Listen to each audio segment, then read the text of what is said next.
పశ్చిమ బెంగాల్లోని ఉత్తర ప్రాంతంలో సముద్ర మట్టానికి దాదాపు 7,000 అడుగుల ఎత్తులో ఒక నగరం నిత్యం పర్యాటకుల కోసం ఎదురు చూస్తూ ఉంటుంది. ఎటు చూసినా ఎత్తైన పర్వతాలు, వాటి మీద అలంకరించినట్లుగా టీ గార్డెన్లు, అక్కడక్కడ కనిపించే ఇల్లు. ప్రపంచంలోనే 3వ అతిపెద్ద పర్వతం అయిన కాంచనజంగా పర్వతాన్ని ఈ నగరం నుండి చూస్తున్నంతసేపు ప్రతి పర్యాటకుడి మనసులో ఏదో తెలియని అనుభూతి.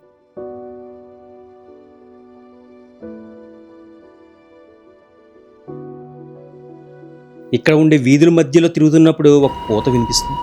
మనకేం తెలుసు ఆ కోత మనతో పాటు తిరుగుతూ ఉంటుందని. 3 దేశాల పురాతన సంస్కృతి నాగరికతల మిళితమైన నగరమే డార్జిలింగ్.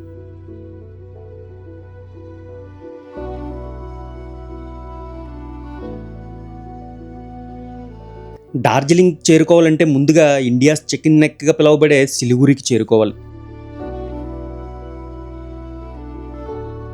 అక్కడ నుండి 75 కిలోమీటర్ల దూరం ప్రయాణించి డార్జిలింగ్ చేరుకోవాల్సి ఉంటుంది. డార్జిలింగ్కి వెళ్ళే దారి మొత్తం ఎత్తైన కొండలు మరియు ఇరుకు దారులు. వాటి మధ్య ఈ 75 కిలోమీటర్ల జర్నీ దాదాపు 5 గంటల సమయం పట్టింది. ఫైనల్గా వరల్డ్ హెరిటేజ్ సైట్గా గుర్తింపు పొందిన డార్జిలింగ్ రైల్వే స్టేషన్కి చేరుకున్నాను. ఇదే ఇండియాలో ఉన్న అత్యంత ఎత్తైన రైల్వే స్టేషన్. ఇక్కడ ఉండే నీటి ఆవృత్తితో నడిచే రైలు ఇంజన్లు దాదాపు 100 సంవత్సరాల క్రితం నుండి టూరిస్టులకు సేవలు అందిస్తూ ఉన్నాయి. टॉय ट्रेन वस्तुंदी इंजन अटैच होती है थोड़ा पता ही है ना प्रोसेस कैसे चलते पानी से पानी को गर्म होता है कोयले से फिर उसके बाद अच्छा फिर उसके बाद ऑटोमेटिक चालू होकर चले जाता है ऑटोमेटिक चालू हो जाता है. ఇక్కడ ఉండే నీటి ఆవృత్తితో నడిచే రైలు ఇంజన్లు దాదాపు 100 సంవత్సరాల పురాతనమైనవి. అప్పటి నుండి కూడా టూరిస్టులకు సేవలు అందిస్తూనే ఉన్నాయి. వీటికి ఉండే డిజైన్ కేవలం 2 అడుగులు మాత్రమే ఉండే ట్రాక్ పైన నడవడం వలన దీన్ని టాయ్ ట్రైన్గా పిలుస్తారు. పక్కనే ఉన్న స్ట్రీమ్ ఇంజిన్ షెడ్ని కూడా చూడొచ్చు. ఇవి నిత్యం టూరిస్టులను తీసుకొని డార్జిలింగ్ వీధులు గుండా కోతలు పెట్టుకుంటూ పరుగులు పెడుతూ ఉంటాయి. అక్కడే ఒక ట్యాక్సీని హైర్ చేసుకున్న 2,000 రూపాయలకి డార్జిలింగ్ లోకల్ ప్లేసెస్ అన్ని చూడాలి. आज कहाँ घूमने जा रहा हूँ दार्जिलिंग में आपका आज जा रहे हैं आप जूलॉजी का पार्क है, हिमालय माउंट इंस्टीट्यूट है उसके अंदर और नेचुरल हिस्ट्री म्यूजियम है. म्यूजियम हाँ ये जू के अंदर 3 पॉइंट है. उसके बाद आपका ले जाएंगे केबल कार रोपे. रोपे के बाद आपका फिर ले जाएंगे रॉक क्लाइंबिंग टेंजिंग रॉक बोलता है. अच्छा क्लाइंबिंग करने वाला जगह वो ले जाएंगे. उसके बाद आपका रंगीत वैली टी गार्डन ले जाके फिर वापस दार्जिलिंग रेलवे स्टेशन में लेके आ जाएंगे. మొదటగా పద్మజానాయుడు జూలాజికల్ పార్క్కి రీచ్ అయ్యాను. ఇక్కడ మనం ఎప్పుడూ చూడనటువంటి కేవలం మంచు ప్రాంతాల్లో మాత్రమే జీవించే జంతువులన్నింటినీ చూడొచ్చు. మంచు ప్రాంతాల్లో ఉండే చలిని తట్టుకోవడానికి వీటికి ప్రత్యేకమైన ఊలు ఉంటుంది.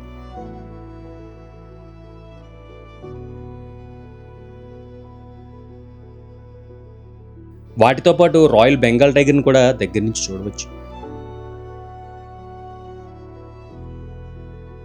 అలాగే హిమాలయాల్లో కనిపించే కొన్ని పక్షులు కూడా ఇక్కడ కనిపిస్తాయి.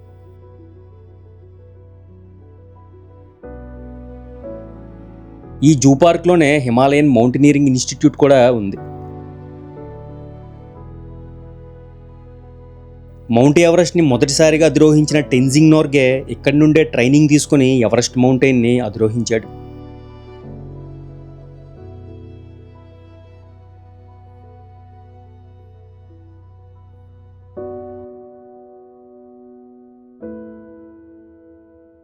ఇక్కడ మంచు కొండల్ని అధిరోహించడానికి కావాల్సిన ఎక్విప్మెంట్ అంతటినీ చూడొచ్చు.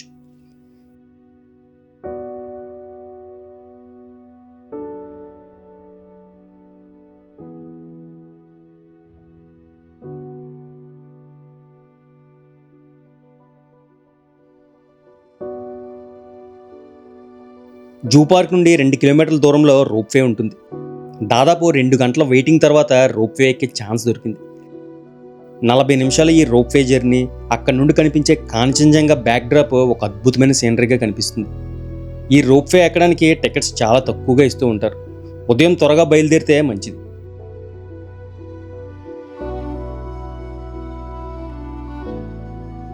ఫైనల్గా టెన్జింగ్ రాక్ని చూడడానికి వెళ్ళాను.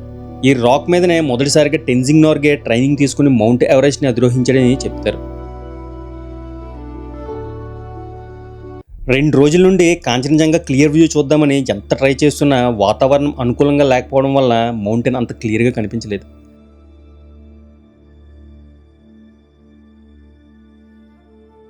ఫైనల్ హోప్గా ఉదయం 4 గంటలకు లేచి డార్జిలింగ్ రైల్వే స్టేషన్ నుండి 8 కిలోమీటర్ల దూరంలో ఉన్న 8500 అడుగుల ఎత్తులో గల టైగర్ హిల్స్కి రీచ్ అయ్యాను.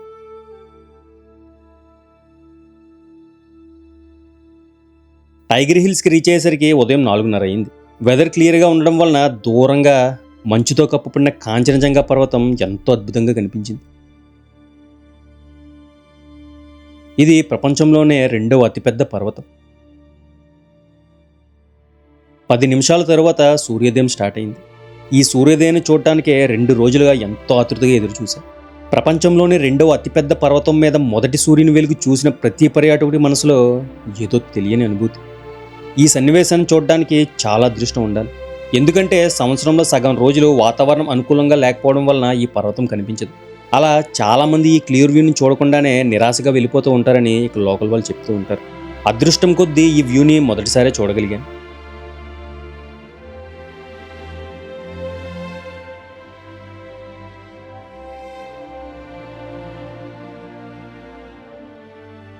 నేను ఉన్న ప్రదేశం నుండి కాంచనజంగా స్ట్రైట్ లైన్ డిస్టెన్స్ వచ్చేసి కేవలం 172 కిలోమీటర్లు మాత్రమే.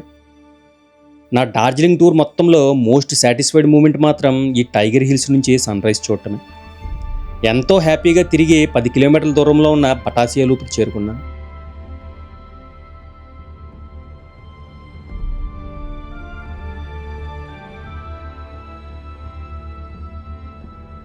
ఇక్కడ గోర్ఖా వార్ మెమోరియల్ కూడా ఉంటుంది. ఇది గోర్ఖాల యొక్క సార్వభౌమత్వాన్ని కాపాడుకోవడానికి ప్రాణత్యాగం చేసిన గోర్ఖా సైనికుల కోసం నిర్మించిన స్మారక స్తూపం. ఇక్కడ నుండి కూడా కాంచనజంగా చాలా అద్భుతంగా కనిపిస్తుంది.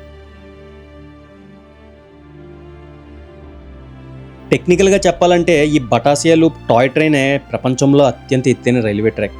టాయ్ ట్రైన్ ఇక్కడికి వచ్చి ఒక రౌండ్ వేసి తిరిగి గూమ్ స్టేషన్కి వెళ్ళిపోతుంది.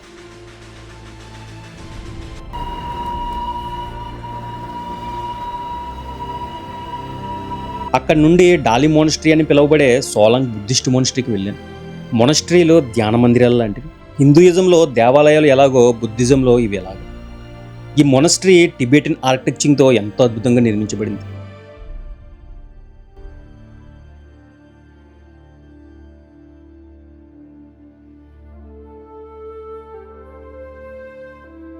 వాళ్ళ పురాతన నాగరికతకు సంబంధించిన కొన్ని వస్తువులను ఈ లోపల ఉన్న మ్యూజియంలో చూడొచ్చు.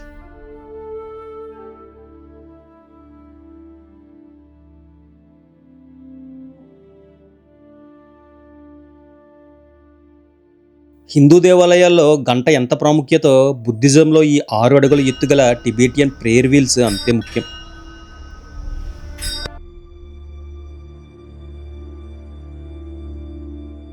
ఇప్పుడు డార్జిలింగ్ టౌన్ నుండి 10 కిలోమీటర్ల దూరంలో ఉన్న ఒక ప్రదేశానికి స్టార్ట్ అయ్యాను. 7000 అడుగుల ఎత్తులో ఉన్న ఈ డార్జిలింగ్ టౌన్ నుంచి 4000 అడుగుల ఎత్తుకు అమాంతం దిగితే ఈ అద్భుత ప్రదేశానికి చేరుకోవచ్చు.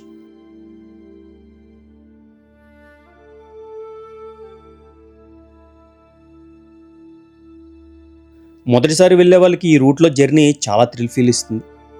Curved bend roads, scenic locations అన్నీ టూరిస్టులను బాగా అట్రాక్ట్ చేస్తాయి.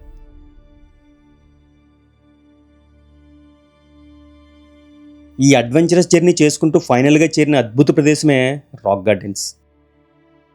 డీప్ ఫారెస్ట్ మధ్యలో అద్భుతమైన జలపాతం, దాని చుట్టూ అలంకరించిన గార్డెన్ వ్యూస్ అన్నీ మెస్మరైజింగ్గా కనిపిస్తాయి.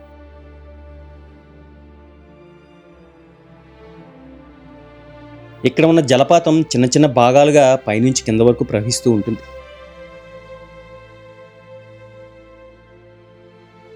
పై వరకు చేరుకోవడానికి వేసిన ఈ వుడెన్ బ్రిడ్జ్లు కూడా ప్రకృతితో మమేకమైనట్లు కనిపిస్తాయి. ఇక్కడ కూడా వాతావరణం అనుకూలంగా ఉన్నప్పుడు మాత్రమే ఈ వ్యూస్ని ఆస్వాదించగలం. ఈ 2వ రోజు చూసిన ప్లేసెస్ అన్నింటినీ డార్జిలింగ్ రైల్వే స్టేషన్ దగ్గర ఉండే క్యాబ్స్ 1000 రూపాయల వరకు ఛార్జ్ చేస్తారు. కానీ ఒక్క రాక్ గార్డెన్స్కి మాత్రం సపరేట్గా బుక్ చేసుకోవాల్సి ఉంటుంది. దీనికి 2000 వరకు ఛార్జ్ చేస్తున్నారు. కొంత సమయం అక్కడే గడిపి తిరిగి డార్జిలింగ్ చేరుకున్నాను. ఇక్కడ బడ్జెట్లో స్టే 700 నుంచి స్టార్ట్ అవుతుంది. ఈ వీడియో పూర్తయిన తర్వాత నా సెకండ్ ఛానల్ అయిన జియో ఇన్ఫార్మర్ ఛానల్ని కూడా సబ్స్క్రైబ్ చేయడం మాత్రం మర్చిపోవద్దు. ఇన్ఫర్మేటివ్ వీడియోస్ని చాలా కష్టపడి ఆ ఛానల్లో అప్లోడ్ చేస్తున్నా, ఒకసారి చెక్ చేయండి. డార్జిలింగ్ టూర్లో 3వ రోజులో భాగంగా 50 కిలోమీటర్ల దూరంలో ఉన్న మీరిక్ లేక్ చూడటానికి డార్జిలింగ్ ట్యాక్సీ స్టాండ్ నుంచి స్టార్ట్ అయ్యాను. 50 కిలోమీటర్ల జర్నీ ఉంటుంది, 300 రూపాయల టికెట్. ఈ 50 కిలోమీటర్ల జర్నీ మొత్తం చాలా వరకు టీ గార్డెన్లో ఎక్కువగా కనిపిస్తూ ఉంటాయి. 2 గంటల జర్నీ తర్వాత మీరిక్ టౌన్కి రీచ్ అయ్యాను. లేక్ని చూడటానికి వెళ్తున్నప్పుడు దూరంగా పైన్ చెట్లు ఒకవైపు, ఫ్లవర్ గార్డెన్స్ మరోవైపు, వీటి మధ్య రెయిన్బో షేప్లో ఉన్న ఒక బ్రిడ్జ్ కనిపిస్తుంది. నేను 50 కిలోమీటర్ల దూరం జర్నీ చేసి వచ్చింది ఈ లొకేషన్ చూడటానికి, అదే మీరిక్ లేక్.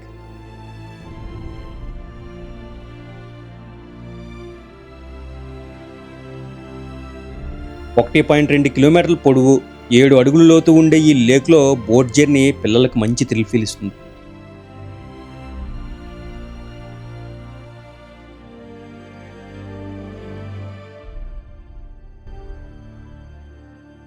బ్రిడ్జ్ దాటుకుని అటుపక్కకు వెళ్తే పైన్ ఫారెస్ట్, దాని మధ్య ఉన్న ప్రశాంతమైన టెంపుల్ను కూడా చూడొచ్చు.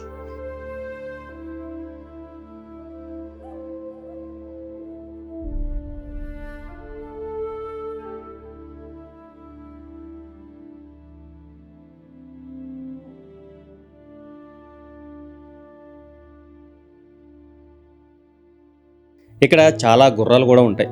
పైన్ ఫారెస్ట్లో వాటి మధ్య రైడింగ్ చాలా బాగుంటుంది.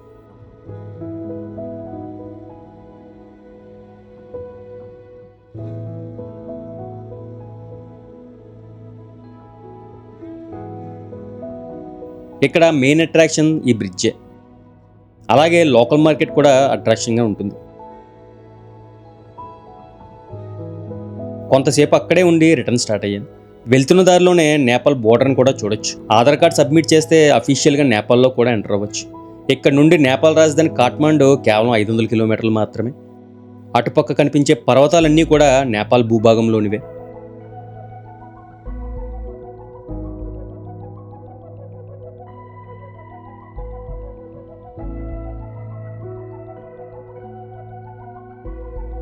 కొంత దూరం వచ్చిన తరువాత లెప్చా జగత్ అని పిలువబడే పైన్ ఫారెస్ట్కి రీచ్ అయ్యాను.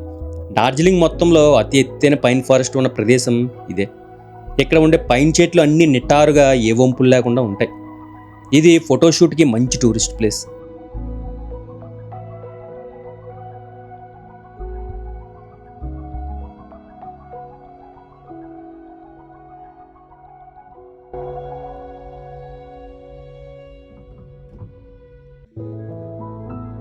కొంత సమయం అక్కడే గడిపి తిరిగి డార్జిలింగ్ రీచ్ అయ్యాను. ఇప్పుడు డార్జిలింగ్ ఫేమస్ అయినటువంటి మాల్ రోడ్ చౌరస్తాకి వెళ్ళా. బ్రిటిష్ వాళ్ళు మొదటిసారి డార్జిలింగ్లో 50 ఏళ్లతో నిర్మించిన ప్రదేశం ఇదే. అందుకే ఇక్కడ ఉండే భవనాలు యూరోపియన్ స్టైల్లో కనిపిస్తాయి. ఈ చౌరస్తాలోకి వెహికల్స్ని అలౌ చేయరు. ఎత్తైన ప్రదేశం అవడం వలన పొగమంచు సాయంత్రం వేళల్లో ఎక్కువగా ఉంటుంది. చలి కూడా అలాగే ఉంటుంది.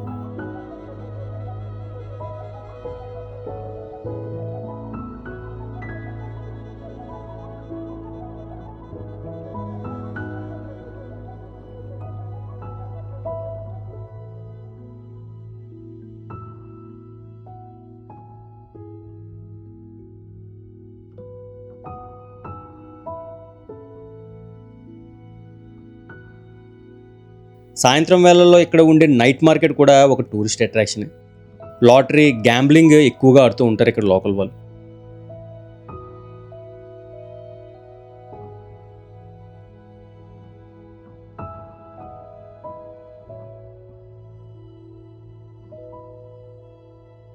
ఇక లోకల్ ఫుడ్ విషయానికి వస్తే మోమోస్, అలాగే చాలా రకాల చైనీస్ డిషెస్ కూడా ఉంటాయి ఇక్కడ. మన సౌత్ ఇండియన్ ఫుడ్ చాలా రేర్గా దొరుకుతుంది.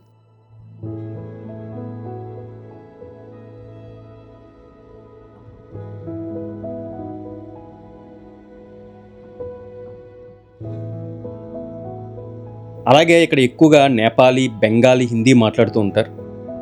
ఫైనల్గా ఈ ఛానల్ని, అలాగే నా new channel Jio informer channel కూడా సబ్స్క్రైబ్ చేయడం మాత్రం అస్సలు మర్చిపోద్దు. Thanks for watching.